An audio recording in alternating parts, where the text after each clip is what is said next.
Sight for a date. Hi, everybody, and welcome back to your Pennsylvania Dutch Minute. Doug here, and I have a video on something that I've just recently learned about, and I think most of you will probably find really interesting, and I doubt that most of you have ever heard of this before.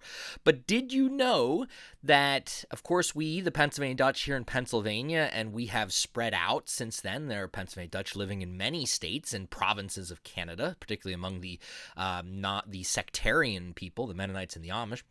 However, did you know that there is a group of Pennsylvania Dutch? I really can't call them that, but let's say we have cousins, let's call them that, in Brazil. Yes, it's true. Today we want to talk about a group known as the Hunsrücker, or the Hunsrücker, or what they're sometimes known as the Brazilian Germans, which is really crazy, and I'll try to explain a little bit about them and why we can consider them our cousins. And we also want to talk about some of the similarities and differences, of course, between us and them. So let's start with the whole story. German immigration to southern Brazil, and most importantly, the area of what is the state of, here's my best Portuguese, Rio Grande do Sul, started in 1824. German workers and settlers came from the poor region of Hunsrück and the nearby Palatinate region of Germany. The German dialects began to mix with each other, adopting elements of the languages spoken by other immigrants to form varieties that differed from municipality to municipality, often from family to family, and which has no relation to the dialect lines back in Germany. And that's just a basic. So we got these people coming from the same region of Germany that a lot of our ancestors came.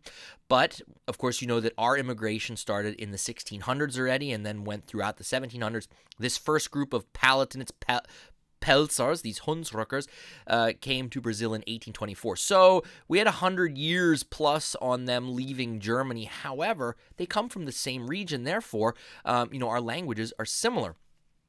Here's a photo of the Nova Petropolis in 1858 that was built in 1858. So this is in Brazil, but it looks like it would be somewhere in Germany. So who were these first groups and these first communities? Well, a man by the name of Major Schaefer, who was a German living in Brazil, was sent back in Germany in order to bring immigrants there. He brought immigrants and soldiers from the Rhineland-Palatinate, and to attract the immigrants, the Brazilian government at the time had promised large tracts of land where they could settle with their families and colonize the region. In fact, these lands were in the middle of big forests, and the first Germans there had been abandoned by the Brazilian government. From 1824 to 1829, the Major Schaefer brought over 5,000 Germans to Brazil. The immigrants had to clear the land and had to construct their own houses and cultivate their lands. The first years were not easy. Many Germans died of tropical diseases, and these immigrants would eventually go on to establish towns like Novo Hamburgo, which would translate into New Hamburg. A lot of similarities between us and them, of course, when we came to the United States, well, the colonies, pre-United States birth, we had to clear the land, we built our own houses, we cultivated it, and we created new towns named after towns back in Germany. Think about it. We have Hamburg, Pennsylvania, as an example, but we also have towns like Mannheim, named after Mannheim, Germany. Things like that. Heidelberg Township, named after Heidelberg in Germany. So we share that commonality with our cousins in Brazil. Talk about their cultural identity today. Despite their isolation, the descendants of Germans knew that Brazil was their home. And the new immigrants who arrived from Germany were clearly different from German Brazilians of older stock. German Brazilians had moved away from European standards, habits, language, and aspirations. However, coexistence with the local Brazilians showed that the differences with the locals were also great. German Brazilians eventually created an identity, which was not completely German, because of the distance, but also not completely Brazilian, because they weren't. Migrating to urban centers, the younger generations eventually broadened their cultural horizon and their own vision of what Brazil was. When they returned to their hometowns, they endorsed a Brazilian identity, which was already becoming imperative. The above-average social, economic, and cultural progress of the German settlements and their simultaneous integration into Brazilian markets as producers and consumers facilitated the integration of the descendants of Germans in Brazil. Today, this population is no longer seen as foreign by other Brazilians, but as a modern, progressive progressive urban population. The identification as Brazilians is also dominant among German Brazilians, since the cultural world of their ancestors was completely changed. It has become unrealistic for them to assert any other ethnic identity. Again, some definite ties between us. Of course, we, the Pennsylvania Dutch, started out in our isolated areas, but as time went on and generations would move off the farms and move away from agriculture, our identity started to change. But as similar with our Brazilian cousins, we were never really seen as German, completely German, because we were moved from that. But we were a lot of times and throughout a lot of our history not completely seen as American either. We held on to our language and our culture and our tradition. So by outsiders, by Americans that weren't Pennsylvania Dutch, a lot of times we were seen as not fully American either, even though a lot of Pennsylvania Dutch themselves, of course, did see themselves as Americans. So we kind of share that identity crisis, maybe. I don't know if crisis is the right word or not, but this struggle to find an identity, maybe. Here's another picture I want to share that I found online. So there's a city in southern Brazil called Blumenau, and it's also known as the Little Germany of Brazil. And we look at these pictures, and again, if you've ever been to Germany or you're familiar with German architecture, you'd think you were in Germany, but no, this is in southern Brazil. Let's end a little bit with a discussion of the language, of course. Now, thinking for those of you that have knowledge of Pennsylvania Dutch language, let's think about that in comparison to what is spoken in southern Brazil. The language we of course call our language Pennsylvania Dutch or Pennsylvanisch Deutsch. In Brazil, it's known as Rio Grandenser Hunsrücker.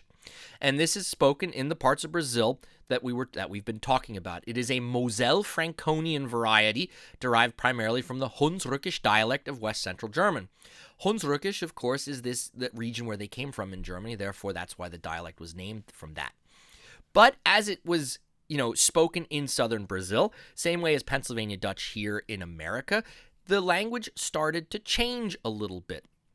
While primarily based on Hunsrückisch branch of the German language, it has also been greatly influenced by other German dialects because there were other immigrants from Germany and other regions of Germany that came to Brazil, but it also was influenced by Portuguese, which is the official language or one of the official languages of Brazil. In fact, some examples, Portuguese expressions and words are commonly imported into Hunsrückisch, particularly in reference to fauna and flora, because a lot of these different plants were new to these Germans, so they didn't have a German word for it or a dialect word for it, and to technological innovations that did not exist when the original immigrants came to Brazil.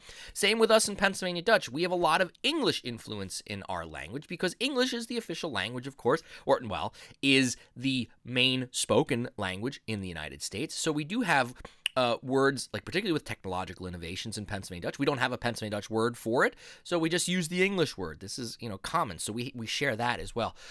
Also common are the use of German suffixes. I find this extremely interesting from the language perspective. Also common are the use of German suffixes attached to Portuguese words, such as caneca, a little mug. So the Portuguese word caneca, mug, and the German diminutive suffix chen, which we use too we use che in Pennsylvania Dutch, like kop, kopje, cup, little cup, kopje. So it's kind of crazy that they're doing the same thing in Brazil that we did as well. Another example is they have hybrid form words where they use one word of their German dialect and they have a word from the Portuguese language and they mash them together. The one that I found was schuloja. Shoe shop. That's the word for shoe shop. So the German word, they use shoe, and they use the Portuguese word loja, which is shop, and together they get schuloja. So German word, Portuguese word, mashed together, new word. I think that's really crazy. It's cool. Although this language, Hunsrückisch, is the most common German dialect in southern Brazil, the use of this language, particularly in the last 3 to 4 generations, continues to decrease. Same as here in the United States among Pennsylvania Dutch. Speakers of Hunsrückisch are typically bilingual with Portuguese, but are not necessarily familiar with standard German. Same as most Pennsylvania Dutch speakers here in the United States. There are elementary schools, and this is where I think they're beating us. There are elementary schools in parts of the state of Brazil where these people live that are now having bilingual education, where children are being educated in both Portuguese and the dialect of the area. That is something that we are not doing. We've discussed this before on my channel, and maybe something in the future. And one last little fact: there are an estimated, as of the information that I found, an estimated 3 million speakers of Hunsrücker in Brazil today. That's way more than what we have here in Pennsylvania among the Pennsylvania Dutch. However, Brazil's a large country. It seems like, we share a lot of commonalities with these Hunsrücker people. We come from the same geographic area of Europe. We have a language that is similar, and our experiences of leaving the home country and going to a new country were also similar in that we had to make it on our own. When we got to our destination, our language was influenced by the language spoken around us. And we've survived. There are Pennsylvania Dutch speakers still today, 300 years later, and there are Hunsrücker speakers still in Brazil today, 200 plus years later. So we can, they are our cousins south of the equator. I have watched some YouTube videos of Hunsrücker speakers, and if you have a good knowledge of Pennsylvania Dutch, you can follow what they're saying. Is it exactly the same? No. They do have, of course, the influence of Portuguese is what gets me because I don't know any Portuguese. So there are words I'll hear and I'll be like, I don't know what that is, but it definitely doesn't sound German, so it must be Portuguese influence. But you can understand a lot. I would say probably more than 50%. I wouldn't go as high as like 80% from the videos that I watched. For me anyway, being a speaker of Pennsylvania Dutch. But I think it's really awesome. I'd love to actually meet somebody face to face and have a conversation with them and talk a little bit. I think that'd be really awesome. But maybe it also tells us to put southern Brazil on our future list of vacation destinations to get down there and visit our cousins. Of course, right now, COVID and everything, I would not recommend traveling to Brazil. But in the future, it might be something cool to check out. So just wanted to share a little bit of information about a group that many of us Pennsylvania Dutch probably had no idea existed. I didn't up until about 2 years ago, and recently I've been in contact with people on Facebook that they have like Pennsylvania Dutch and Proud groups on Facebook, but it's Hunsrücker and Proud groups on Facebook. Also, I've realized that there are some radio stations in that part of Brazil that broadcast in the dialect. I don't know if there's TV stations, but I would imagine there's probably some TV available in the dialect as well. Things that I wish we had here, but we don't.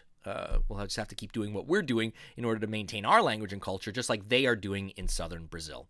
So a little bit of information about about the Hunsrücker. Check them out. There's tons of information online. I got most of my information from the internet, of course, looking it up, just searching Brazilian Germans or Hunsrücker, and you'll see that in the title of this video, so you can check out more information if you would like to. If you haven't subscribed to the YouTube channel, please do. You'll get a ping every time a new video comes out. Please feel free to add your comments down below in the comment section below. Let me know how I'm doing. Do you enjoy the videos?